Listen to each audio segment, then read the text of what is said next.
Good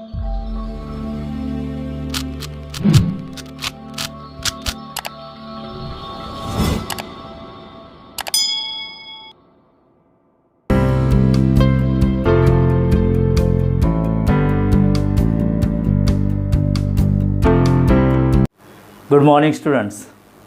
In today's lecture we will start new point, thermal expansion.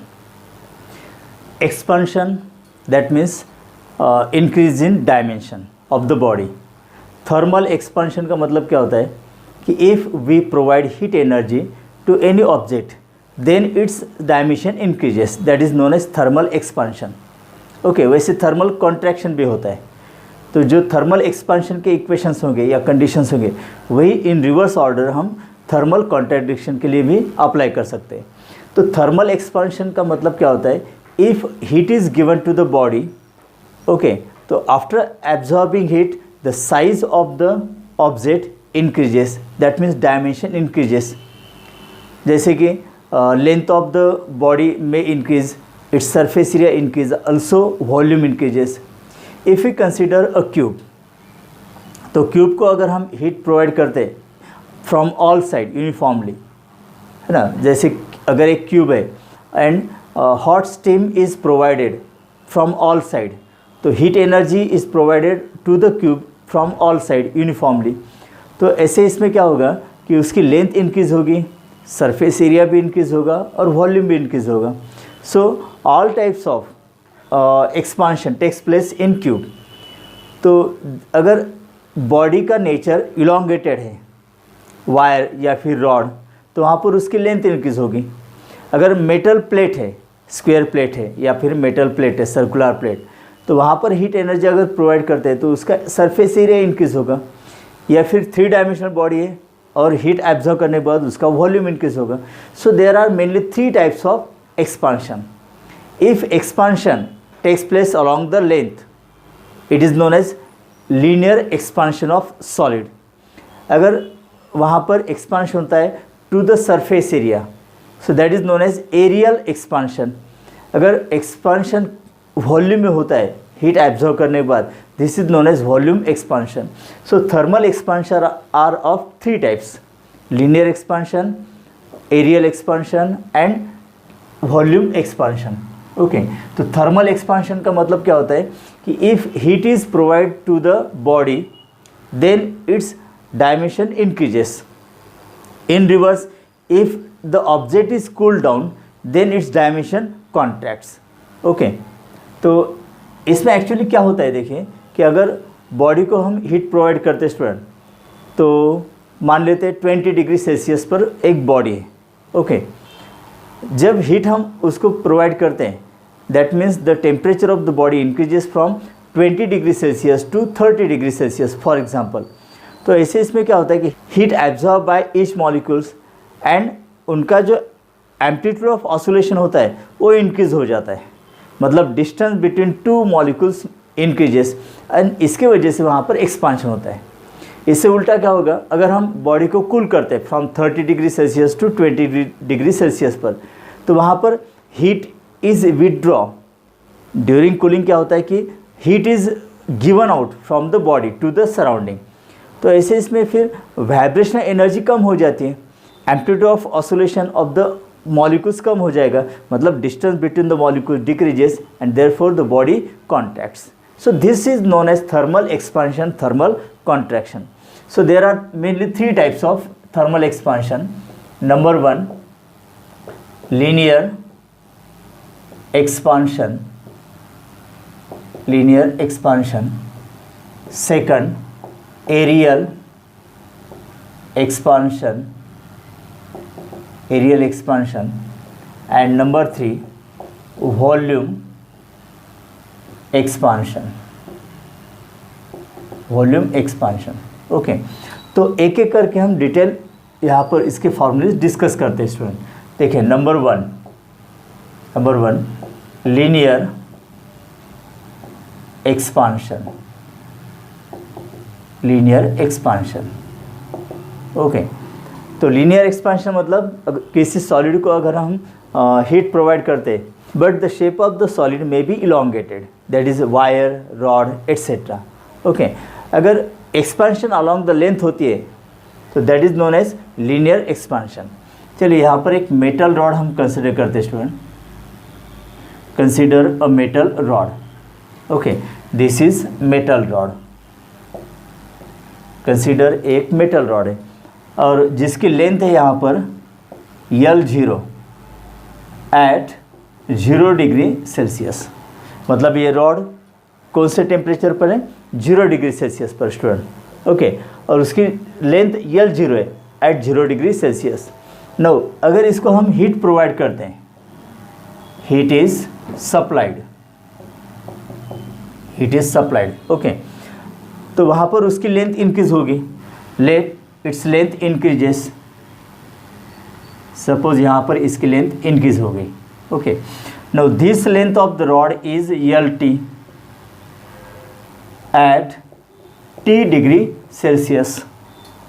मतलब L0 length rod की कब थी? जब इसका टेम्परेचर 0 डिग्री सेल्सियस है. Now temperature is increase by providing heat energy to the rod. तो मान लेते यहाँ पर ये 30 डिग्री सेल्सियस है. टी की वैल्यू कितनी है? 30 डिग्री सेल्सियस.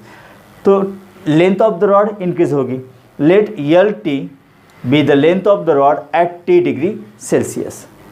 देखिए इसका एक्सपेंशन कैसे होता है. जैसे कि अगर एक रॉड हम कंसिडर कर दें and it is place in steam chamber, जिसके अंदर वाटर वेपर या स्टीम, ओके, जिसका टेम्परेचर 100 डिग्री सेल्सियस या फिर उससे ज़्यादा होगा. ऐसे अगर स्टीम हम पास करते हैं तो रॉड को सब तरफ से हीट एनर्जी प्रोवाइड होगी. तो इसके कारण उसकी लेंथ क्या होती है? इंक्रीज होती है student. Thin metal rod of length L at a temperature T. It is experimentally observed that the change in the length of the rod, delta L, is directly proportional to the change in its temperature, delta T, and also directly proportional to the initial length of the rod. तो पहले मान लेते हैं यहाँ पर let the rod, metal rod at 0 degree Celsius, let its length is L0. Now heat is given to this rod. If its length increases, that is linear expansion. Let LT be the length of the rod now at T degree Celsius. Okay, T is greater than 0. अब यहाँ पर experimentally it is found that the increase in length is directly proportional to original length and rise in temperature. मतलब जैसे temperature increase होगा length भी increase होती है. तो ये डायरेक्टली प्रोपोर्शनल होती है स्टूडेंट. ओके, तो पहले देखिए इंक्रीज इन लेंथ. तो इंक्रीज इन लेंथ हम इजीली निकाल सकते हैं ना. तो final length minus initial length. तो at T degree Celsius length कितनी थी? LT माइनस 0 डिग्री सेल्सियस पर length L0. Okay, this is increase in length. Now rise in temperature. rise in temperature, it is given by T minus 0, that is T degree Celsius. ये rise in temperature student. मतलब 30 minus 0 that is 30, because initial temperature हमने यहाँ पर 0 consider किया है. इसका मतलब rise in temperature क्या होगा? T minus 0 that is T. Okay, now experimentally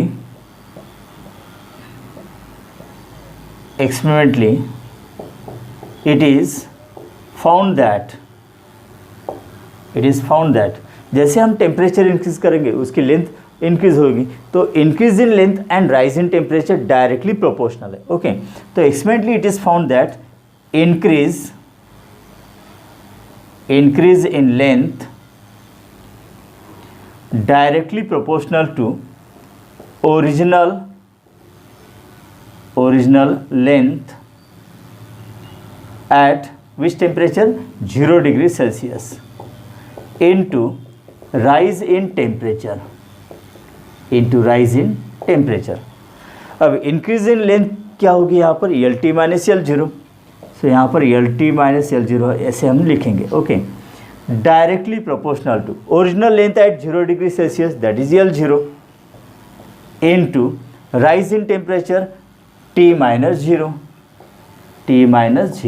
okay, so L T minus L zero is equal to, अब ये प्रोपोर्शनल साइन निकालने के बाद हम कांस्टेंट लेते हैं स्टूडेंट.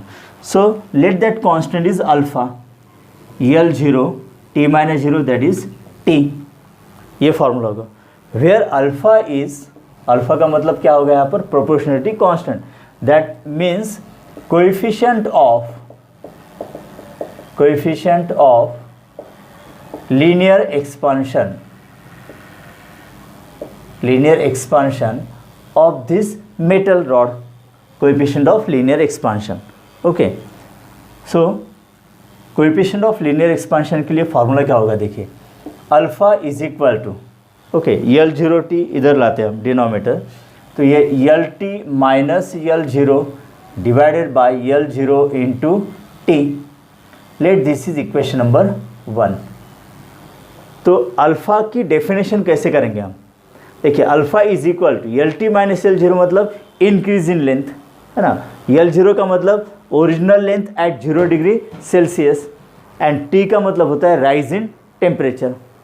तो कोएफिशिएंट ऑफ लीनियर एक्सपांशन की डेफिनेशन अब कैसे होगी स्टूडेंट, देखिए coefficient of linear expansion of any metal is defined as the increase in length per unit original length per degree rise in temperature. बराबर है, यही स्टेटमेंट है ना.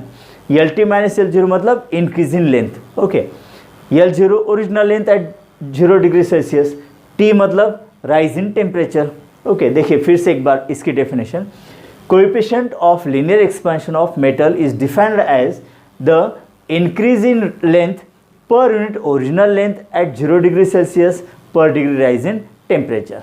ओके तो यहाँ पर यूनिट क्या होगा इसका, मतलब एक एग्जांपल देखते हैं. देखिए जैसे एक टेबल यहाँ पर है जिसमें बहुत सारे मेटल्स, ओके जिसके लीनियर एक्सपांशन के मतलब कोएफिशिएंट ऑफ लीनियर एक्सपांशन की वैल्यू दी है. तो गोल्ड के लिए कितने है देखिए, for gold it is 1.4 into 10⁻⁻5 पर डिग्री सेल्सियस. अब इसका यूनिट क्या है, पर डिग्री सेल्सियस. वाई, बिकॉज देखिए increase in length for example मान लेते सेंटीमीटर अपॉन यल जीरो मतलब original length centimetre get cancel, तो यहाँ पर 1 upon degree Celsius.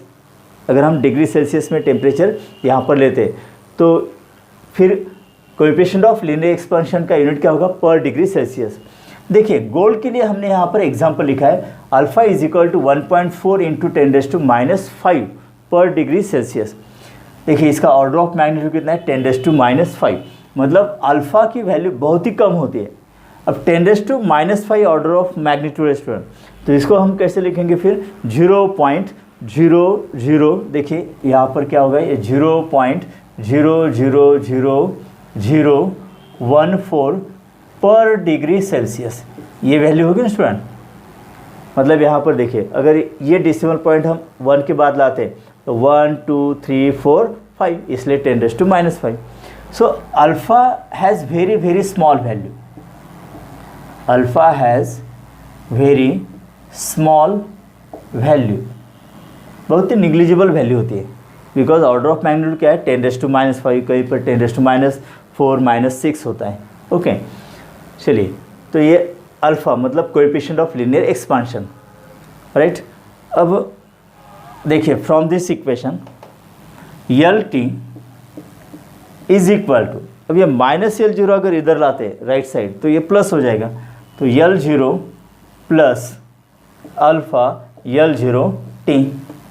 So L T is equal to, इसमें से अगर यल जीरो कॉमन निकालते student, L zero in bracket 1 plus alpha T. This is equation number 2. ये बहुत ही इंपॉर्टेंट इक्वेशन है स्टूडेंट. मतलब from this equation we can find the length of the rod, estimated length of the rod, मतलब at T degree Celsius length of the rod क्या हो सकती है, यल टी, ये हम यहाँ से निकाल सकते हैं. देखिए यल जीरो तो कांस्टेंट है, मतलब length of the rod at 0 degree Celsius.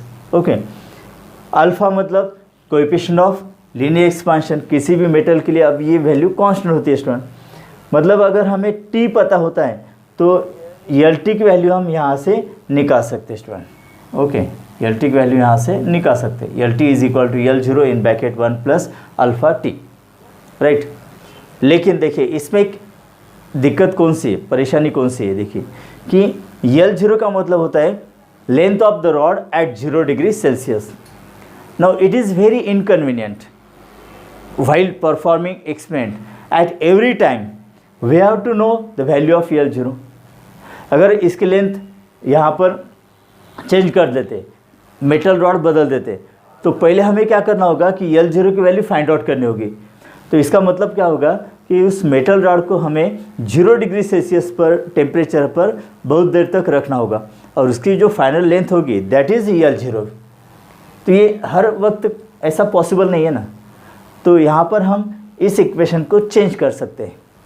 देखिए यहाँ पर अगर हम मान लेते हैं कि length of the rod L1 है, okay, at T1 degree Celsius and length of the rod L2 है एट T2 डिग्री सेल्सियस।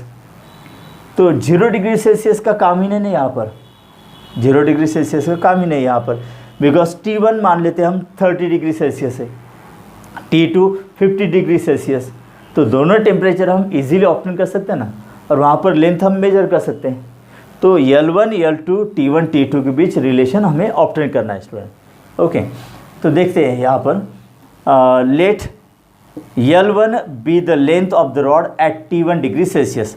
अब देखिए यहाँ पर LT और L0 के बीच कंपैरिजन करते हुए ये इक्वेशन आया है। अब LT के जगह पर हम L1 लिखेंगे, L1 is the length of the rod at T1। तो यही इक्वेशन हम कैसे लिखेंगे, देखिए LT के जगह पर L1 लिखना है, तो L1 is equal to L0 in bracket 1 plus alpha. अब rise in temperature T1 minus 0 होगा, तो ये T1 रहेगा student. Let this is equation number 3। ये इक्वेशन है ना, देखिए जैसे LT और L0 के बीच ये रिलेशन है। अब LT is replace by L1 and T is replace by T1। अब दोनों के लिए इक्वेशन क्या आएगा, increase in length L1 minus L0, okay, rise in temperature T1 minus 0।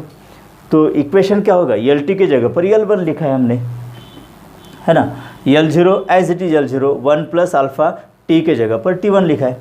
अब ये T1 degree Celsius, okay. Now अगर इसका टेम्परेचर बढ़ाते तो लेंथ और इंक्रीज होगी। Late this is L2। अब यहाँ पर L2 कंसिडर करना है हमें, और टेम्परेचर क्या कंसिडर करना होगा, T2। तो L2 और L0 के बीच रिलेशन क्या होगा, तो LT के जगह पर हम लिख सकते हैं L2 is equal to L0 as it is in bracket 1 plus alpha, rise in temperature T2 minus 0 that is T2। So this is equation number 4। Okay, तो इस प्रोसेस में क्या करना है, हमें L0 इल्यूमिनेट करना है, L0 टर्म रखनी नहीं हमें। तो अब इक्वेशन 3 और 4 में कौन सी प्रोसेस कर सकते हैं हम, L0 हमें निकाल देना है, तो रेशियो लेंगे। Yes, now divide equation 4 by 3 we get.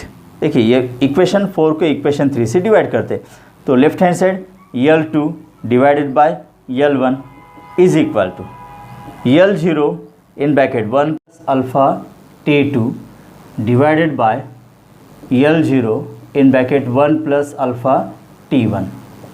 देखिए यहाँ पर L0 कैंसिल हो गया, मतलब अब हमें relation L1 L2 T1 T2 और अल्फ़ा के बीच मिलेगा। चलिए इसको आगे बढ़ाते हैं। L2 by L1 is equal to, अब यहाँ पर 1 प्लस अल्फ़ा T2, डिनोमीटर में देखिए 1 प्लस अल्फ़ा T1, और ब्रैकेट का पावर कितना होता है, 1 होता है। अगर इस ब्रैकेट को हम ऊपर लेके आते हैं तो ये होगा 1 plus alpha T1 raise to -1, power -1 हो जाएगा। ओके, अब इसका एक्सपेंशन देखिए student, 1 plus alpha T1 raise to -1, इसका एक्सपेंशन हमें लिखना है। तो इसका एक्सपेंशन हम बाइनोमियल एक्सपेंशन से कर सकते हैं।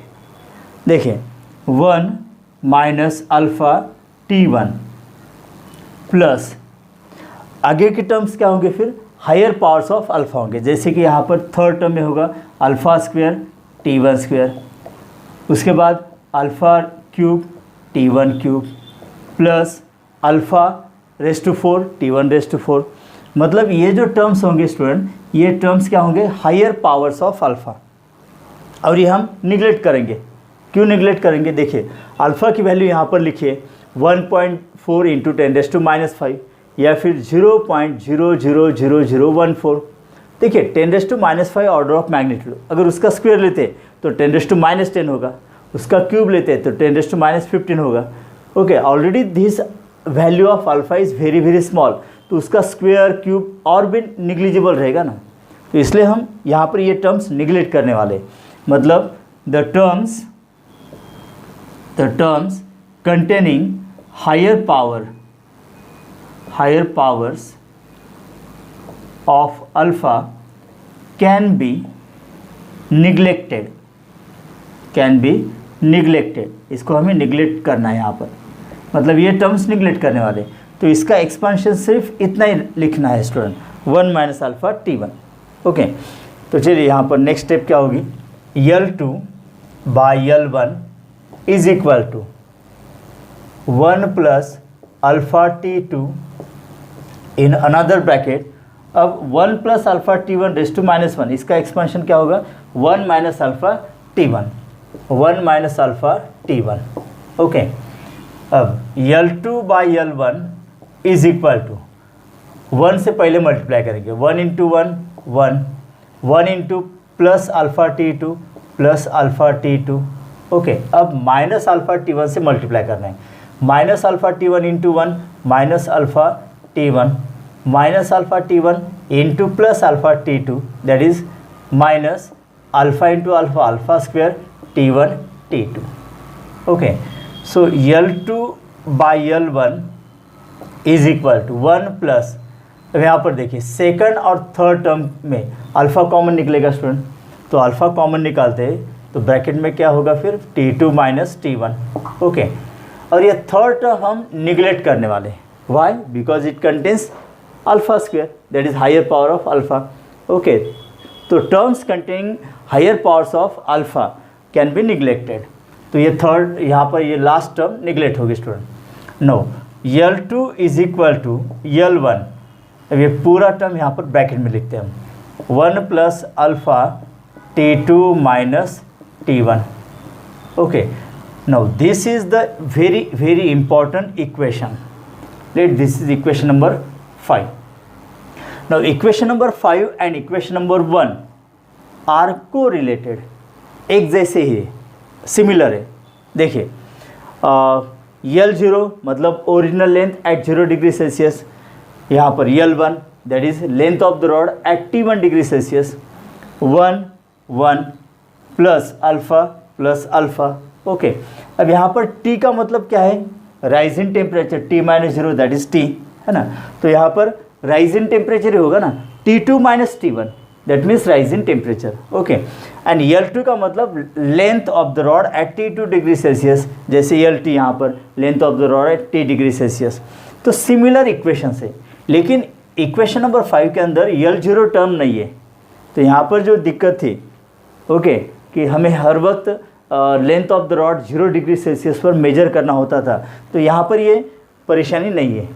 So this is useful practically while solving examples या फिर वाइल परफॉर्मिंग एक्सपेरिमेंट्स। नाउ अब इसको और थोड़ा एक्सप्लेन करते हैं ताकि हमें अल्फ़ा की वैल्यू मिलेगी in terms of L1 L2 T1 T2। Okay, देखिए यहाँ पर L2 is equal to L1 into 1 L1 plus L1 से मल्टीप्लाई कर रहे हैं हम, L1 alpha T2 minus T1, right. तो L1 अगर इधर लाते हैं हम तो L2 minus L1 is equal to L1 alpha T2 minus T1। Okay, now what is L2 minus L1? That is increase in length. This is increase in length. L1 length of the rod at T1 degree Celsius and T2 minus T1 represent the rise in temperature. तो फिर alpha के लिए equation क्या होगा, देखिए alpha is equal to alpha is equal to L2 minus L1 divided by L1 in bracket T2 minus T1. Okay, so this equation is also important for numericals or MCQ. Let this is equation number 6. तो यहाँ से भी हम coefficient of linear expansion की definition कर सकते हैं student. तो क्या होगी डेफिनेशन देखिए, coefficient of linear expansion is defined as the increase in length, L2 minus L1 मतलब increase in length per unit original length at T1 degree Celsius per degree rise in temperature, right. तो इस तरह से हमने यहाँ पर equations related to linear expansion derive किया student. तो यहाँ पर देखिए equation number 1, equation number 2, okay. ये दो इक्वेशंस कब याद रखना है, जब न्यूमेरिकल के अंदर 0 डिग्री सेल्सियस पर लेंथ ऑफ द रॉड दिए, ओके। अदरवाइज आपको इक्वेशन नंबर 5 और इक्वेशन नंबर 6 ये दोनों ही याद रखने होंगे, राइट स्टूडेंट। तो देखिए यहाँ पर L2 minus L1 that represent change in length, okay. तो चेंज इन लेंथ हम डेल्टा L से डिनोट कर सकते हैं, इज इक्वल टू L मतलब क्या है, ओरिजिनल लेंथ, L मतलब देख L1 लिखेंगे हम यहाँ पर, ओके। अल्फ़ा, अब यहाँ पर ये क्या है, delta T that is change in temperature, okay. तो ये फॉर्मूला हम जनरल यूज़ कर सकते हैं स्टूडेंट। देखिए डेल्टा L इंक्रीजिंग कब होगी, जब डेल्टा T मतलब चेंज इन टेम्परेचर इंक्रीजिंग होगा। अगर change in temperature decreasing, fall in temperature है, तब डेल्टा L का मतलब डिक्रीज इन लेंथ होगी ड्यूरिंग कॉन्ट्रैक्शन। तो यही फार्मूलेज हम कॉन्ट्रैक्शन के लिए भी यूज़ कर सकते हैं और एक्सपांशन के लिए भी यूज़ कर सकते हैं स्टूडेंट, ओके।